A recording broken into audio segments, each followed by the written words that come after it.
Hello लोगोफोर, नोंथांमोना दासो जाबाय थानाय सिन्दुर अपारेशननि सोमोन्दै नैबे भिडिअ क्लिपनि गेजेरजों नोंथांमोना मिथिनो मोनगोन। आं दसे उनाव मेन भिडिअखौ देखायनो थांगासिनो दं। नोंथांमोना नायलांबाय थाबानो जाबाय। बबे समाव जागायजेना आरो बबे टाइमावहाय स्टार्ट खालामा बेफोरखौ नोंथांमोना गासैबो मिथिनो मोनगोन नायलांनो बिदिब्ला।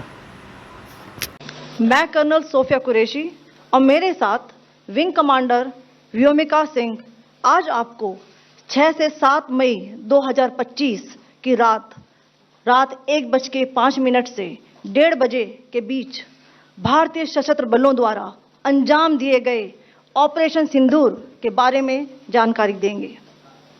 ऑपरेशन सिंदूर 22 अप्रैल को पहलगाम में हुए विभत्स आतंकवादी हमले के शिकार मासूम नागरिकों व उनके परिवारों को न्याय देने के लिए लॉन्च किया गया था।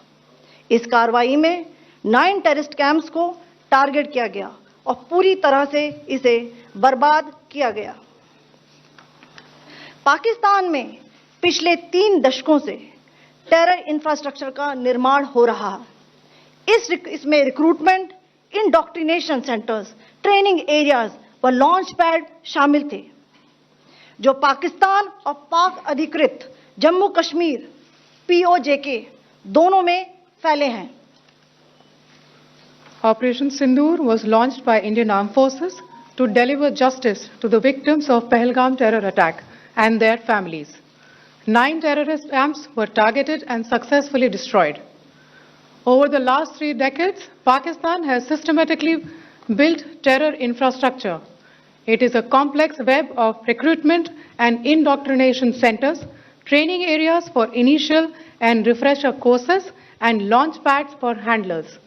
These camps are located both in Pakistan as well as Pakistan-occupied Jammu and Kashmir areas.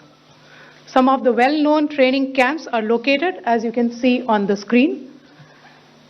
They are distributed from Savai Nala in the north, counting to approximately 21, ending at Bhagalpur to the south.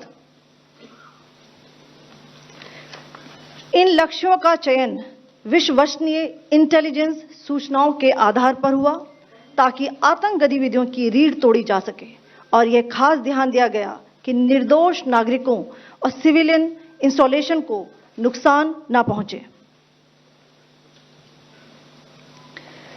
The selection of these targets for Operation Sindoor was based on credible intelligence inputs and role of these facilities in perpetrating the terror activities. The locations were so selected to avoid damage to civilian infrastructures and loss of any civilian lives. This was done with due diligence, and the camps selected for targeting and their engagement will now be shown to you one by one. POJK के target आपको बताना चाहूंगी। सबसे पहले सवाई नाला camp Muzaffarabad, जो कि POJK के लाइन ऑफ कंट्रोल से 30 किलोमीटर दूर है। यह एक लश्कर तोयबा का ट्रेनिंग सेंटर था। 20 अक्टूबर 2024 सोनमर्ग, 24 अक्टूबर 24 गुलमर्ग, 22 अप्रैल 2025 पहलगाम, इन हमलों के आतंकियों ने यहीं से प्रशिक्षण लिया था। सैयदना बिलाल कैंप मुजफ्फराबाद, यह एक जैश ए मोहम्मद का स्टेजिंग एरिया है। यह हथियार, विस्फोटक और जंगल सर्वाइवल ट्रेनिंग का केंद्र भी था। गुलपुर कैंप कोटली, यह LOC से 30 किलोमीटर दूर था। लश्कर तोयबा का बेस था, जो रजौरी, पुंछ में सक्रिय था। 20 अप्रैल 2023 को पुंछ में और 9 जून 2024 को तीर्थ यात्रियों के बस हमले में यहीं से आतंकी को ट्रेन किया गया था।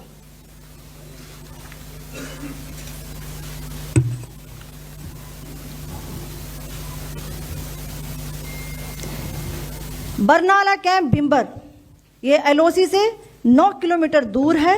यहाँ पर हथियार, हैंडलिंग, IED व जंगल सर्वाइवल का प्रशिक्षण केंद्र था। अब्बास कैंप कोटली,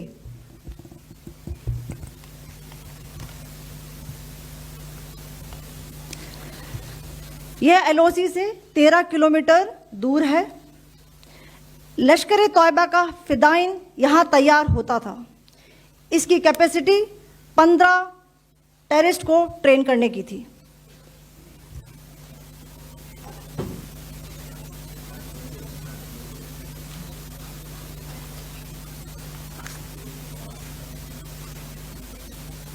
अब मैं पाकिस्तान के अंदर के टारगेट से अवगत कराना चाहूंगी। पहला, सर्जिकल कैंप सियालकोट।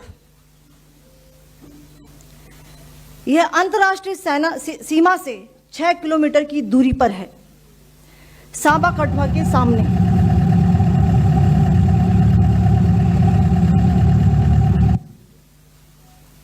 मार्च 2025 में जम्मू एंड कश्मीर पुलिस के 4 जवानों की जो हत्या की गई थी, उन आतंकवादियों को इसी जगह पर ट्रेन किया गया था।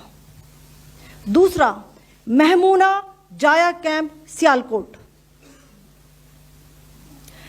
यह 18 से 12 किलोमीटर आईबी से दूर था। हिजबुल मुजाहिदीन का बहुत बड़ा कैंप था। यह कठुआ जम्मू क्षेत्र में आतंक फैलाने का नियंत्रण केंद्र था। पठानकोट एयरफोर्स बेस पर किया गया हमला भी इसी कैंप से प्लान और डायरेक्ट किया गया था।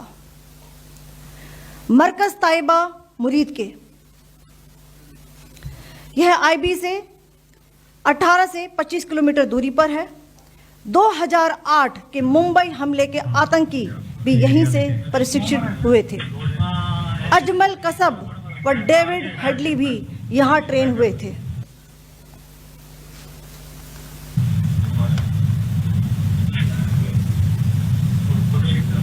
आगे दूसरा आया।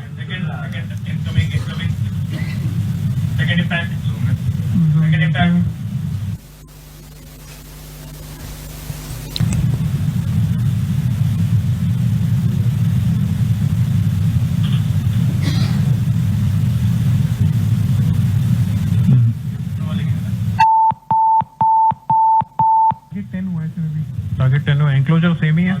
7 it is hit the target. हाँ हाँ।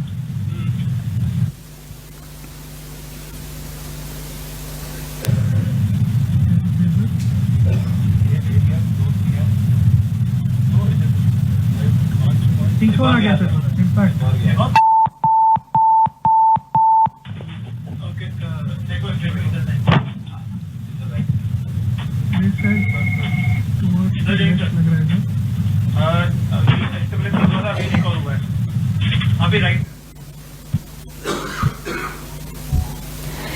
मरकज सुभान अल्लाह भावलपुर, ये इंटरनेशनल बाउंड्री से 100 किलोमीटर दूर है। जैश ए मोहम्मद का मुख्यालय था। यहाँ पर रिक्रूटमेंट, ट्रेनिंग व इंडोक्ट्रिनेशन का केंद्र भी था। शीर्ष आतंकी अक्सर यहाँ आते थे। मैं आप सबको बताना चाहती हूँ कि किसी भी सैन्य ठिकाने का निशाना नहीं बनाया गया और अभी तक किसी तरह की नागरिक क्षति की रिपोर्ट नहीं है। धन्यवाद। जय Hind. The strike on the terror camps were undertaken through precision capability, as shown to you. A niche technology weapons with careful selection of warheads was ensured so that there will be no collateral damage. The point of impact in each of the target was a specific building or a group of buildings. All the targets were neutralized with clinical efficiency, and the results reiterate the professionalism of the Indian Armed Forces in the planning and execution of their operations. No military establishments were targeted. India has demonstrated considerable restraint in its response. However, it must be said that the Indian Armed Forces are fully prepared to respond to Pakistani misadventures, if any, that will escalate this situation. Jai Hind, and thank you very much.